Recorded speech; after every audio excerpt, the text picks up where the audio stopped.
What got you into entrepreneurship, and was there a desire always to be an entrepreneur? I think it was always a calling to build interesting things, solve real problems. And that's why, like, you haven't done one company, you've done 3 companies. You do one, and then you bump into some new problem, which you realize nobody's really paying attention to, because it may be a little bit far out, and it may not be fully predictable that the world is going to go that way. But if you start believing, if you start imagining the world is going to be that, and those problems need to be solved, then you almost get hooked to it. And a lot of people ask this question like, oh, you're doing third time, it must be easy. I can tell you for sure, it is not easy when you do third time. It's like when you play a basketball game, you may have won the first basketball game. When you play the second one, you literally start from scratch, and you earn the right to win the second time because you play very well, not just because you won the last time. And when you play the third game, you start from scratch all over again, because you have to pick the right idea, the right team, the right market, right execution, all over again from scratch. There is a saying in Silicon Valley, you can be either in founder mode or CEO mode. What's your mode? I think the markets, at least that we're playing in, and they're transforming so fast because of AI needs of secure use of data, you're constantly in founder mode because you're monitoring, you're executing, there's sense of urgency. There is no steady state. And if, at least for us, if you go into steady state, it's decline. You're always fighting fires. You're literally always thinking, because AI is a shifting sand. What was the market insight you had when you started Securiti.ai? The key thing was a firm belief that the data is the center of the all universe and all businesses. And what changed it is that if you think about unstructured data, only humans can read unstructured data and comprehend and understand it before the LLMs came through. The moment LLMs came through and ChatGPT moment happened, unstructured become the gold. And 90+% of enterprise data is unstructured, which was not tapped before. Mm-hmm. Now everyone wants to tap it. But for that, before you tap it, you want to make sure that it is safe to use. And for it to make sure it's safe to use, you need something like Securiti.ai to actually give you intelligence on what unstructured data you have, what is sensitive inside it, what's the best way to utilize it, and then how do you unleash the power of the unstructured data with AI? How do you make sure it's a painkiller product you're providing them and not a vitamin? It has to be a must-have, right? Like for instance, today, you cannot do AI in the enterprise without security of the data. Correct. And the AI. It is a must-have. You're going to block AI adoption if this is not there. So you have an idea, you have an insight, you have a founding team. Now you need money. So how do you pick whom to work with? You had a lot of choices, remember? Right? Like, so any insights on what you look for in your founding investor? For me, it was very important that somebody who understands that this is going to be a journey in which we will morph the ideas. These things will form.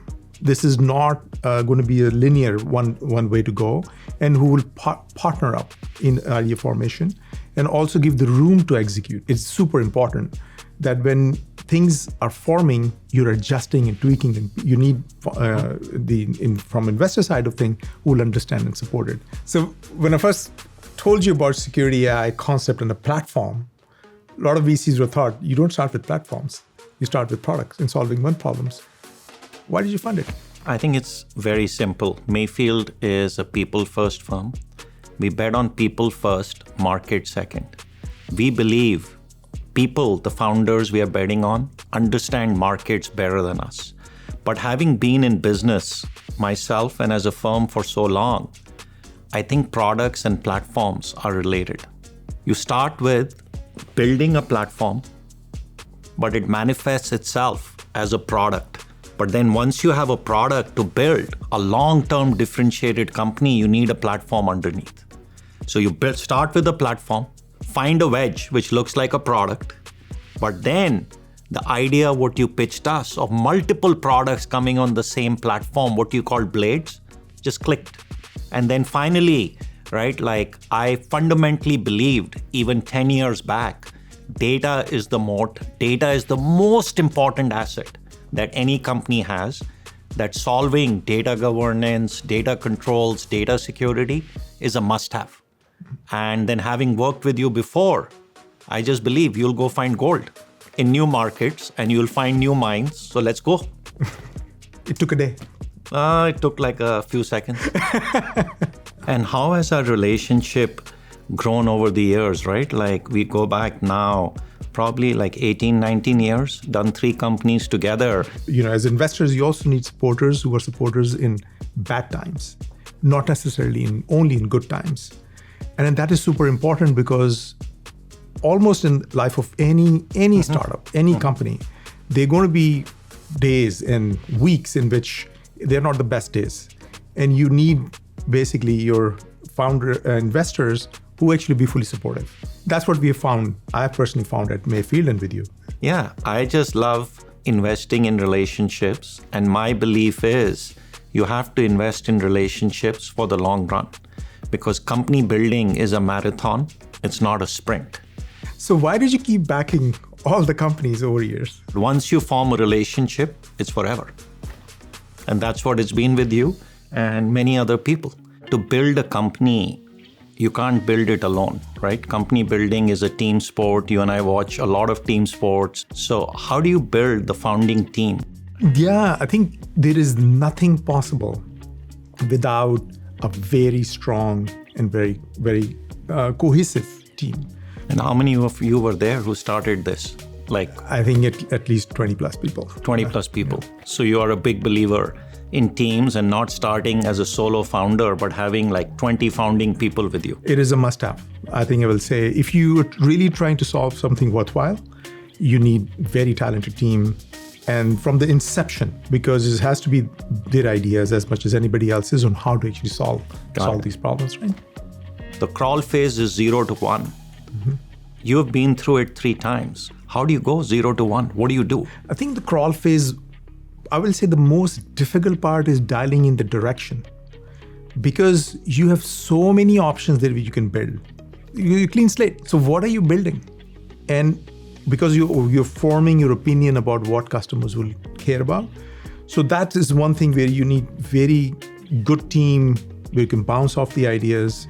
And then somebody has to take the baton to say, look, we will be able to sell this thing if we actually are in the right zone of what the customers want. So what does it take to go 1 to 10? When you want to bring like professional sales, there are a bunch of things that have to be in place. Mm-hmm. First, the idea has to be already been validated. The market has to be there. And you already have some kind of a proof of that. That's not enough, because you have to make sure your content, your training material, your things have to be in place where sales can utilize. So the enablement thing, sales enablement. Absolutely. If you don't have that in place, you can actually frustrate your professional sales team to come in and say, like, what am I selling? So you need the infrastructure in place. Yeah, you have tooling, infrastructure, collateral, marketing material, demo environments. Playbooks. All of those things have to be in place, and you have to prepare for it, even if you're bringing a mid-sized sales team into the mix. And the 10 to 100 is just scaling. Or then it becomes... all processes have to be fluid. Enablement have to be fluid, support structure, delivery mechanism, because you're not just selling. Correct. If you think you're just selling, you're totally wrong. You're actually making customers happy. And Securiti.ai has been like really, really successful in the Fortune 500 market. For example, we have 4 of the top 5 airlines as customers, right? So what does it take to close these multi-million-dollar deals? Any lessons learned? One thing which we deliberately went after was the complexity of data. We learned that some of the largest enterprises, they actually have the biggest opportunity to transform with data, but they also have the biggest challenges to actually deal with. If we do this thing right, Securiti will become one of the largest processors of data. Correct. Because imagine one customer has hundreds of petabytes. If you're doing it for hundreds of thousands of larger customers, you become one of the largest processors of data, which means you have to scale on your systems on the back end. We were able to very successfully, as you know, win some of the largest banks, biggest airlines, biggest retailers, biggest telcos, some of the largest enterprises, not just in North America, but globally, have trusted us to actually help them through the journey. And we've learned through their lens, what do they need? And we adapted, over years, from the learnings that have come through their lens. So Rehan, exciting times. It has been exciting times since we started building this company. It's great. So today, the acquisition gets announced. So talk a little bit about this combination with Veeam and what the future looks like. We're going to be merging alongside with Veeam. We see that as a great fit for our customers. We take care of the security and controls on data so the bad things don't happen on data. But if bad things do happen on data, Veeam can help you recover and make you resilient. So they go very well together, which means we can serve our customers in a unique way, which there is no other company on the planet that can actually do it today jointly. So if you had to give 3 advice to founders that you have learned over the last 20 years, what would they be? Solve the right problems, which are worth solving. Don't waste your time otherwise. Work with the right people, not just because they're smartest, because you can work with them very well and they can work with you. They can trust you, you can trust them. And you have to earn that right. It doesn't come by default. And then serve your customers wholeheartedly, not just because you build something you're going to sell. Take care of your customers. And these 3 things, fundamentally, I would say, are needed. Where do you think we are heading in this AI era? Think of this way is that if you pick any company, it operates on their data, right? Everything gets converted to some bits and bytes and automations happen on the back end. If you have not even scratched the surface of what possibilities exist in the enterprise, that's where we play, what AI is going to do in terms of automation, insights, optimizations. And in the next 3 to 5 years, I think much of the large companies are going to start transforming with data. But to do that, they will fundamentally need security. So Navin, you must have a much clearer view on where are we on the AI cycle? AI is once in a lifetime opportunity in the technology industry. I think we're in the early innings. The basic area that is getting built today is the infrastructure. Mm-hmm. AI data centers, AI factories, the chips and the hardware companies are being deployed and models are being put on them. Yet the applications and the use of it has to come. I think we're just very, very early. And the next decade is all going to be about how this infrastructure, which is getting built, gets used. And I think fundamentally AI will show up as our teammate, as a digital companion, which will work along with us to make us superhumans, because it will not only augment our capabilities, but also amplify them.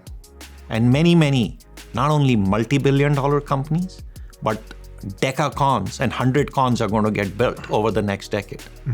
No, thank you for being here and taking the time. It's been a privilege working with you over the last 18 years. I could say the same. It's been a privilege to work with you. I had the support whenever needed, the same day I could reach you. And whenever I just need time to execute, I had the room to execute. And whenever I needed support from Mayfield team to open the doors and all, we had that available. Absolutely. And here's to the next 10 years. Yeah, absolutely.